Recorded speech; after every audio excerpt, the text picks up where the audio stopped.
My name is Daniel, and for most of my life, I thought I only wanted something simple, to be respected inside my own home. I lost my place in my own house the night a 16-year-old boy looked me in the eye and said, "You're not my father. Tell me, what would you have done? Swallowed it?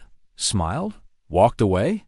I tried all three. None worked. I'm 61 now. Back then, in 2020, I was still pretending time hadn't carved its initials. I wore the younger man's costume, apology in the pockets, patience ironed flat, the soft voice of someone who wanted to be liked more than he wanted to be himself. Have you ever lived like that? It's a quiet way to disappear. From the street, our place on Rosewood Lane looked peaceful. Stucco the color of bread crust, a narrow porch, a lemon tree that dropped fruit like small suns onto the cracked driveway. Inside, it was a chorus of competing hungers. 4 kids, 2 adults, 6 histories. My history? A man who had raised 2 children, mostly alone, then married a woman with 2 of her own, and honestly believed, that love would braid us together. Isn't belief a dangerous thing when it asks nothing of the others? Melissa came with Ethan and Ava. I came with Sophia and Liam. The arithmetic of marriage is never simple addition. It's long division with a remainder that keeps you up at night. We tried to make a holiday out of every weekend. Santa Monica, where the wind turned our words to salt. Venice, where I learned to pretend I enjoyed crowds. Pizza nights with couch cushions becoming islands. Lakers games when I could get them. All neon and noise, and the brief illusion that cheering in the same direction could turn strangers into family. They loved Melissa by right and me by silence. When she spoke, they listened. When I spoke, the air rearranged itself without moving them. Ethan had a smile like a dare. Ava, a quiet that could slice. And me? I offered and told myself I wasn't keeping score. Isn't it funny how the man who says he isn't counting always knows the exact number? I'd come home from downtown at dusk, the freeway loosening its grip, the sun slipping down behind palm silhouettes that looked like hair brushed up against the sky. I'd bring in the mail, place it in a neat stack, and ask about homework, practices, dinner. Sometimes Ethan would mutter, "Ask Mom." Sometimes Ava would lift a shoulder like a half-built bridge. Sophia and Liam would dash in with stories about school and the little dramas that mean everything at 8 and 10. I'd kneel, listen, nod, try to hold their words steady so they wouldn't fall through me. My father used to say a house tells on its owner. Ours told a story I didn't want to hear. The kitchen testified first. A long counter with a burn mark by the stove from the time Ethan set a pan too high and blamed the flame. The living room was a map of compromises. Her old sofa, my coffee table, throw pillows no one actually threw. The hallway, a corridor of photos, Melissa with the kids at Griffith Park, me with mine at the Lawbury tar pits, 2 timelines mounted side by side, refusing to merge. Do you know that feeling, walking past your own life like a museum you paid to enter? I learned the rhythms. When Melissa said, "Dinner," all 4 arrived. When I said, "Hey, could you help with the recycling?" a draft answered. When I asked Ethan not to leave his cleats in the doorway, he smirked and stepped over them as if obedience were a puddle meant for lesser shoes. When I reminded Ava to wipe the sink after brushing, she stared at the mirror and perfected not hearing. "You're not my father," was the refrain. I told myself words can't bruise. I lied. The Thursday it happened. The sky had the strange clarity L.A. gets after rain, as if someone had rinsed the city and hung it out to dry. I parked by the curb because the garage was still full of boxes from the last move we hadn't finished making. Don't laugh, some moves never end. I stepped into the house and felt it before I heard it. A hollow, a trembling in the quiet. Liam's door was half open. He sat on the carpet, shoulders tight, the model airplane we built together broken open like a secret. Wings snapped, tail crushed. The nose cracked where the decals had gone on crooked because he insisted on doing it himself. I had loved that crookedness. "What happened?" I asked, though I knew. The room smelled faintly of glue and dust, the scent of shared patience. Liam swallowed, his cheek shiny with the effort not to cry. "Ethan," he said, and the name fell like a wrench. My knees ached when I stood. Age announces itself in the small joints first. I walked down the hall, past the bathroom that never stayed stocked with towels, past the laundry closet that hummed like a tired heart, into the living room where Ethan leaned back, phone in his hand. Feet on the coffee table. I had carried up 3 flights of stairs in my old apartment years ago, when I wore my pride like a backpack. "Ethan," I said, "we need to talk." He looked up slowly. The way a cat looks at a door, it knows you will open. "What now?" "The plane." "Liam's plane." His mouth tipped into a smile that wasn't a smile. It was an accident. It looked stepped on. He shrugged, elegant in his laziness. "Relax." That word. The national anthem of men who want you to be smaller. "Pick up the pieces," I said. Calm, measured.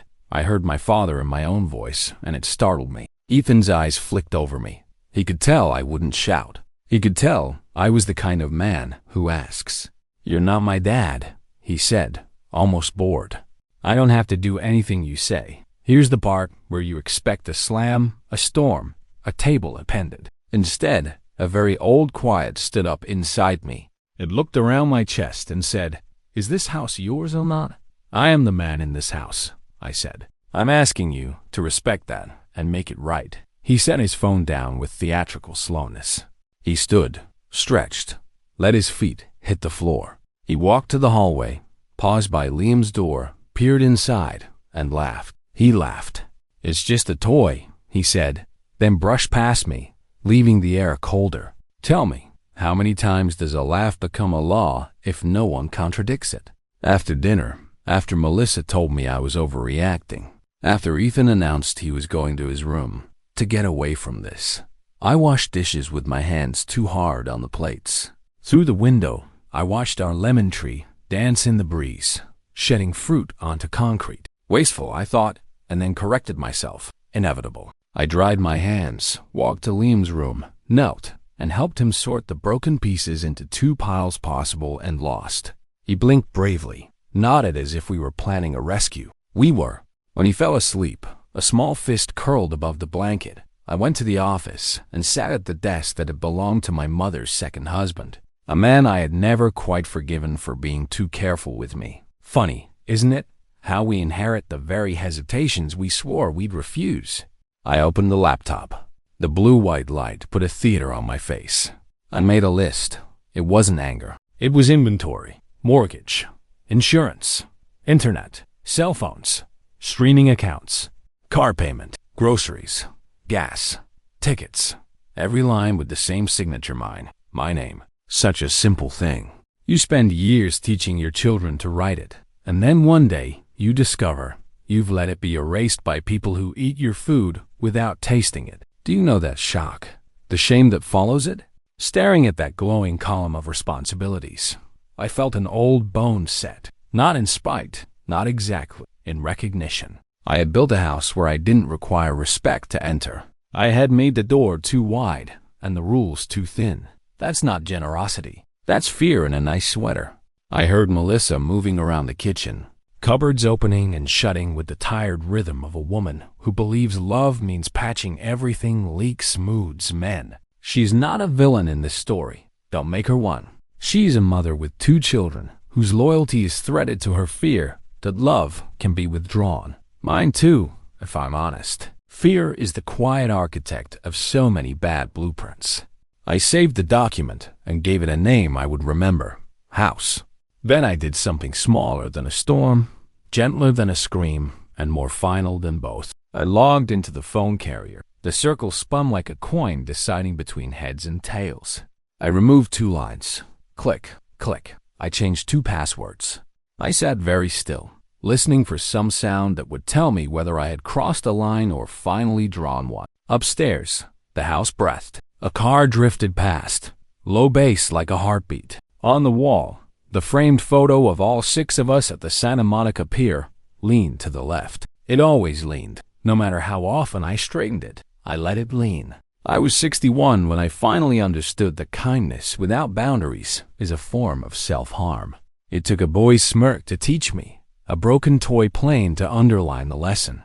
You might judge me. Maybe you should. But answer me first. If a man doesn't belong in his own kitchen, where does he belong? Around midnight, Melissa pushed the office door with 2 fingers. "Can we talk?" she asked, the way you ask a doctor if the pain means what you fear. "We're talking," I said. "This thing with Ethan, he's 16. I heard. He doesn't mean it. He means it enough to say it," I answered. And I've meant not to answer for too long. Her face tightened, then softened, then tightened again. A tide she couldn't control. "Just be careful," she said. "Please." I wanted to say careful is how we got here. Instead, I nodded. You learn, after a certain age, that the first truth out of your mouth is not always the most useful. When she left, I sat in the dim and listened to the house remember itself. The refrigerator coughed. Pipes whispered. Somewhere outside, a cat argued with the moon. I closed the laptop and set my palm on its warm cover as if blessing it. Then I walked to the front door and laid my ear against the wood, the way I used to as a boy when my parents fought downstairs.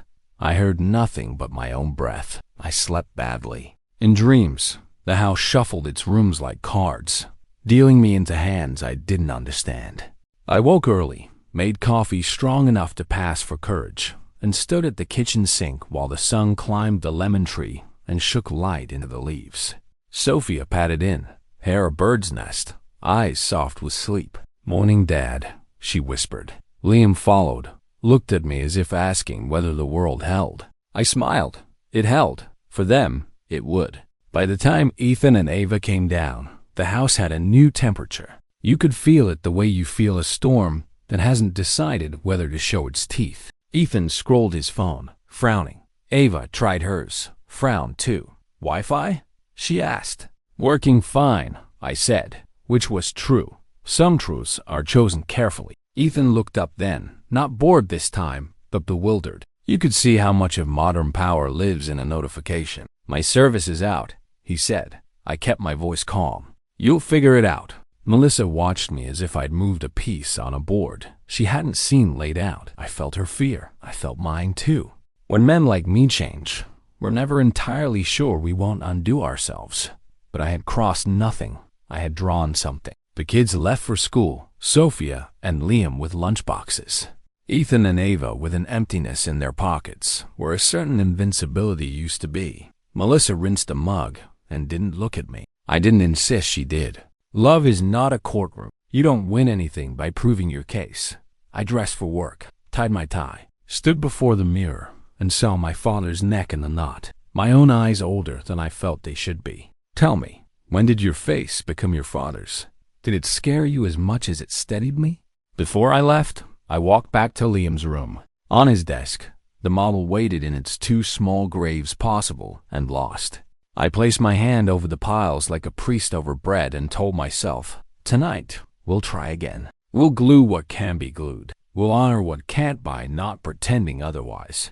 At the door, I reached for the deadbolt, old brass scarred by years of hands. It stuck the way it always did. I jiggled, coaxed, eased. It turned with a reluctant clunk. The sound was so familiar I could have hummed its note. And yet it held a question I could no longer ignore. If the door resists you every time you try to lock it, is it the door asking to be replaced, or the house asking for a different kind of man to live inside it? I stepped into the bright morning, the street shining like a promise it didn't mean to keep, and I thought, not much, not like this. What came next? You'll say you already know. The cutting, the passwords, the new lock gleaming like a fresh tooth in an old jaw. You're right, and not right. The gesture was easy. The meaning was not.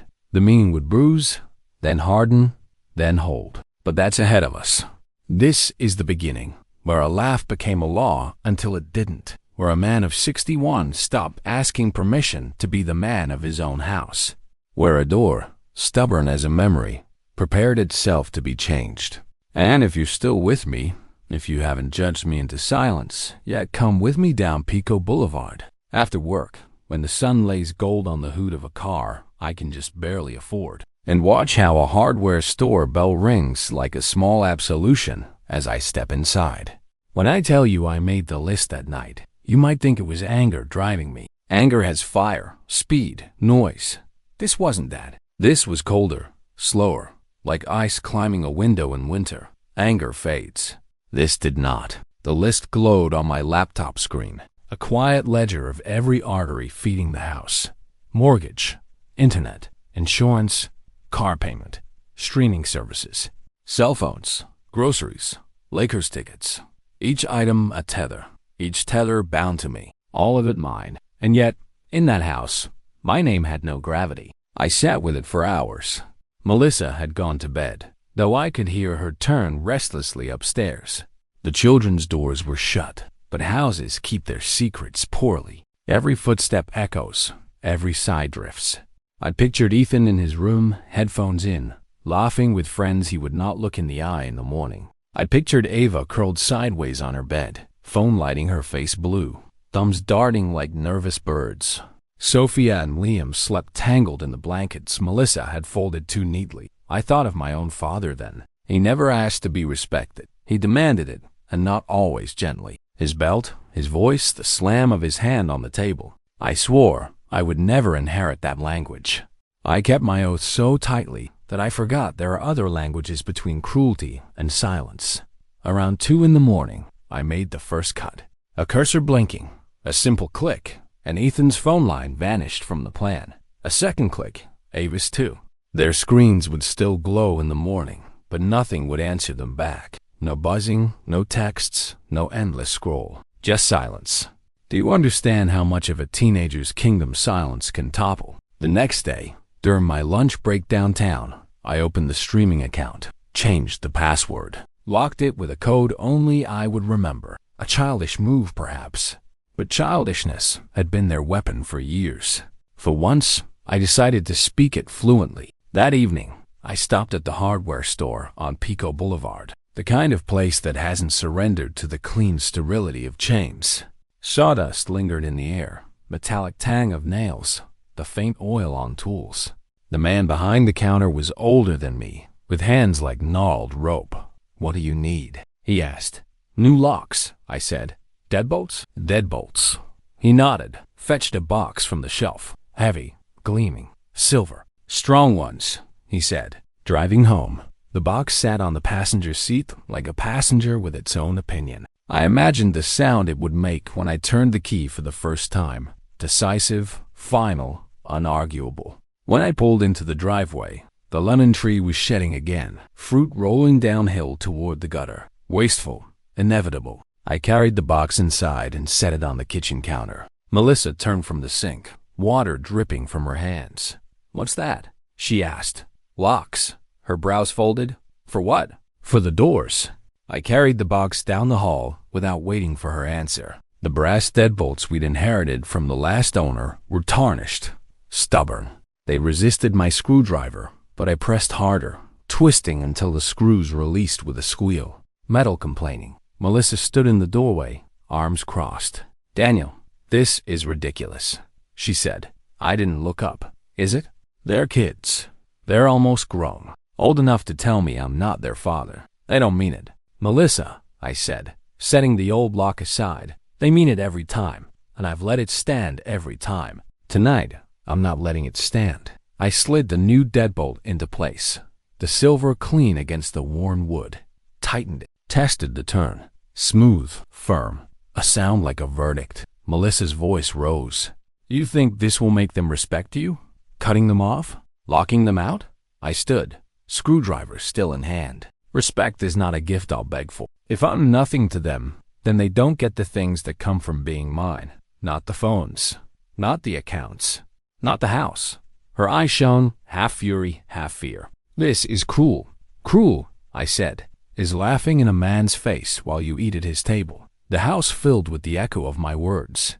They seemed to hang in the air long after I'd spoken them. That night, Ethan stormed through the living room, checking his phone, cursing under his breath. "What the hell did you do?" He spat. Ava sat on the stairs, tears running unchecked. "Why can't I connect? Why would you do this?" Sophia and Liam stood behind the banister, watching, their eyes wide, uncertain. Were they witnessing their father protect them or become a tyrant? Even I wasn't sure. Melissa grabbed my arm, pulled me into the kitchen. The leftover garlic from dinner still scented the air. "Undo this," she whispered fiercely. "Please." "No," I said. "Daniel, you'll lose them." I looked at her, really looked. and saw not my wife, but a woman terrified of abandonment, clinging to her children as if the world conspired to take them from her. I softened for a moment, then I hardened again. "I've already lost them," I said, "but I won't lose myself." Her silence was worse than shouting. That night, the silver lock gleamed on the front door, catching the glow of the porch light. I touched it before bed. Cold, solid, a promise I didn't yet know how to keep. Ryan arrived on a Saturday afternoon, the kind of afternoon when Los Angeles feels half asleep, sun dripping slow on the rooftops, jacaranda leaves sticking to car windshields. He drove a black SUV that gleamed like a weapon, freshly washed, tires still wet. He leaned against it with the posture of a man who believed the world owed him space. Some men wear confidence. Others exhale it. Ryan exhaled. I watched from the window. He hadn't changed much since the last custody exchange, still broad-shouldered, still carrying that smirk that said I was here first. I had never hated him. Hate is sharp. This was duller. I resented the ease with which he held authority I could never touch, no matter how many bills I paid. Melissa opened the door before I could. Her hand gripped the knob too tightly. "They're ready," she said, though her eyes slid past me like I was already a stranger in my own house. Ethan came down first, backpack over one shoulder. His chin was high, his jaw clenched.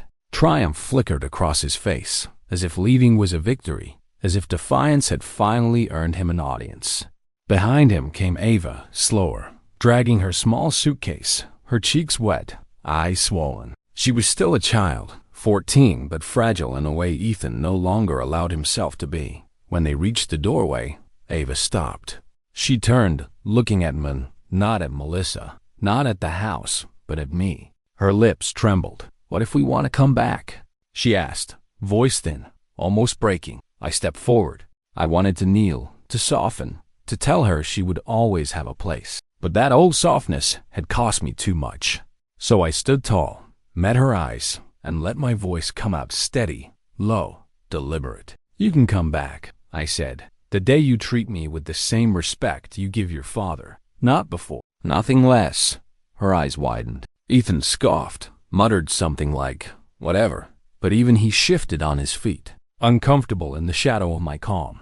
Ryan's gaze cut into me, sharp, accusing. His hand landed heavy on Ethan's shoulder, as if to remind him which man was safe to follow. He said nothing. Silence was his victory. They crossed the threshold. The suitcase wheels bumped down the porch steps. The car door opened, swallowed them whole. Ava looked back once through the tinted glass. Ethan didn't. Ryan put the car in gear, tires rolling over lemon husks scattered in the driveway. The SUV slid down Rosewood Lane and disappeared. Melissa shut the door hard, harder than she meant to. Frames rattled on the wall, family photos in their mismatched order, two worlds refusing to blend. She pressed her forehead against the door, her shoulders shaking. "You've driven them out," she whispered. The words struck like a gavel. I wanted to defend myself, to say they left because they never wanted me here to begin with. But my throat closed around the truth, because wasn't it also true that I had lit the fuse? That my cuts, the phones, the Wi-Fi, the locks, had shoved them closer to Ryan's open arms? The house that evening felt cavernous, as if every sound had been magnified by absence. Sophia and Liam sat at the dinner table, their forks scraping against porcelain like timid whispers. Melissa moved in silence, clearing dishes, not meeting my eyes.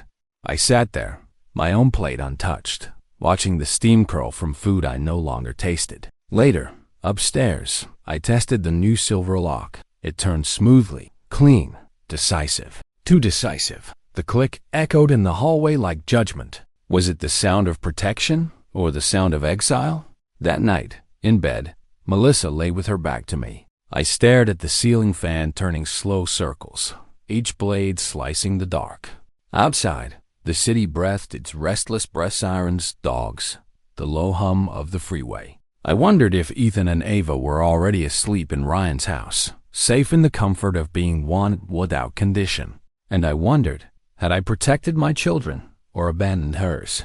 Tell me, does the difference even matter when the heart is split down the middle? The house after their departure was not peaceful. Don't mistake absence for peace.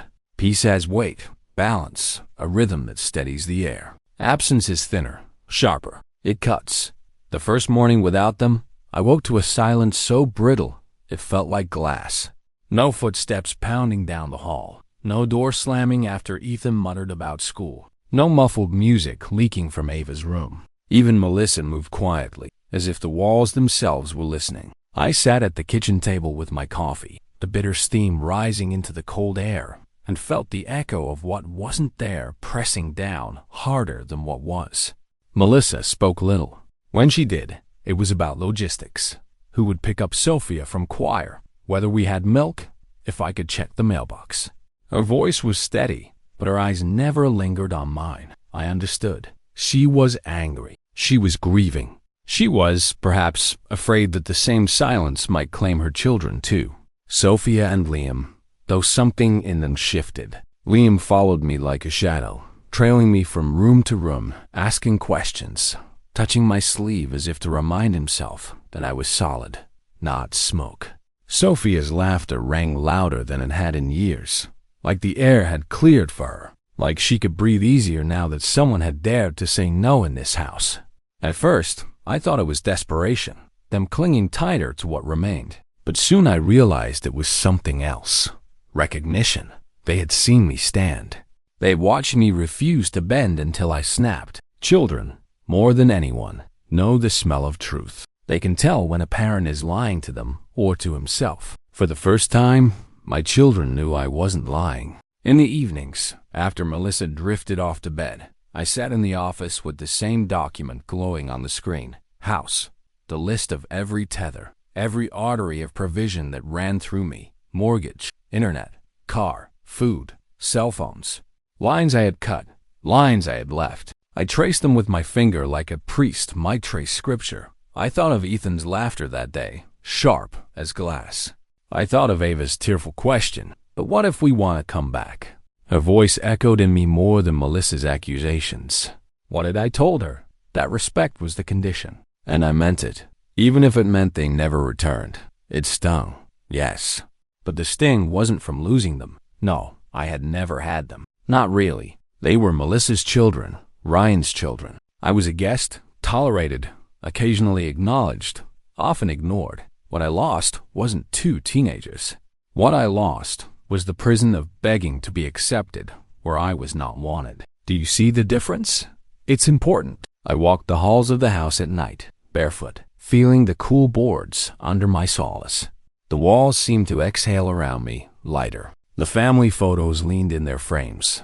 Melissa with Ethan and Ava at Griffith Park. Me with Sophia and Liam at the tar pits.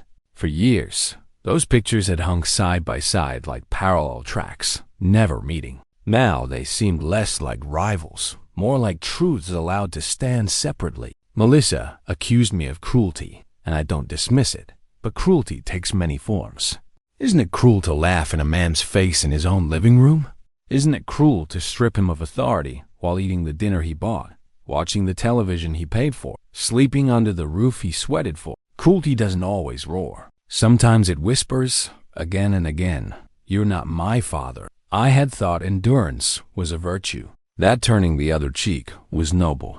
That patience would earn me love. But endurance, I finally saw, can be cowardice wearing its Sunday suit. Patience can rot into self-erasure. And love, real love, can't be bribed into being. That week, I found myself listening differently to the sounds of the house. The refrigerator's hum no longer mocked me. It comforted me. The pipe's whispers in the night sounded less like ghosts, more like the house settling into itself. Even the silver lock on the front door, cold under my hand each evening, became more than a boundary. It was a marker. The line between the man I had been hungry, invisible, and the man I was becoming. The silence no longer felt like absence. It felt like clarity. It was Ryan who broke the silence first. His voice came to me through the phone one Thursday evening, clipped and unwilling. As if the words were stones he was forced to carry. "They want to come back," he said. No greeting, no preamble. Just that. I didn't answer right away. Sometimes silence is sharper than any question. I let it stretch until he shifted uncomfortably, even through the line. "They've realized," he said, reluctant. Each word dragged across gravel. How much you did for them. They miss it. The things you provided. The things I provided. Not me. Not my presence, not my attempts at care. The things. And yet, beneath his tone, I heard something else. Resentment, yes, but also resignation. He knew what they had walked away from. He knew he couldn't replicate it. I hung up with my hand trembling, not from fear, from something heavier. Vindication, maybe, or grief. Strange how the two can blur, like rain streaking a windshield, so you can't tell if the water is inside or out. The following Sunday, the SUV appeared again in the driveway. Ethan and Ava stepped down, not triumphant this time, but hesitant. Their bodies carried no victory, only wariness.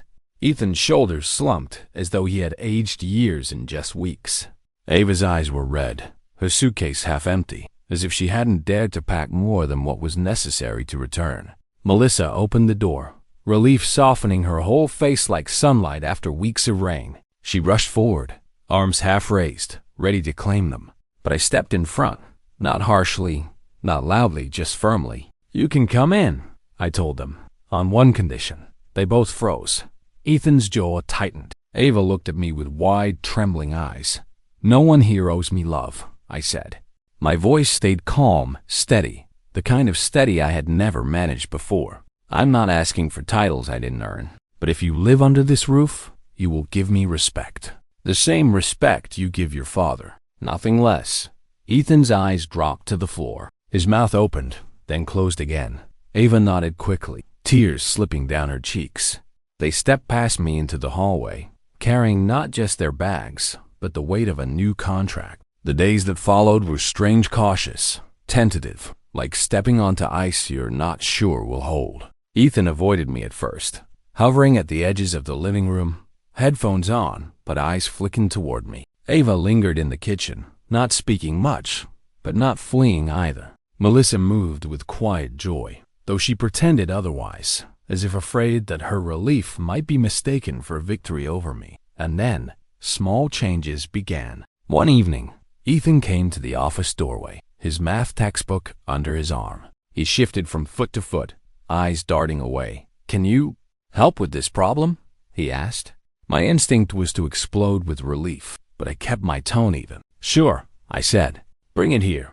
We sat shoulder to shoulder at the desk, the scratch of pencil on paper filling the room like a fragile music. He didn't thank me. He didn't need to.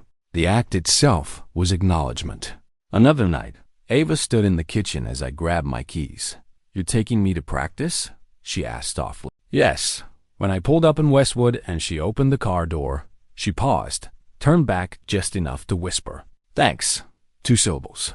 Nothing grand, but they were more valuable than all the bribes I had once poured into our weekends. I didn't fool myself. We weren't a healed family. The scars were there. They would remain. But respect had entered the room, quiet as a draft, steady as breath. And from respect, perhaps, something sturdier than love's false performances could grow.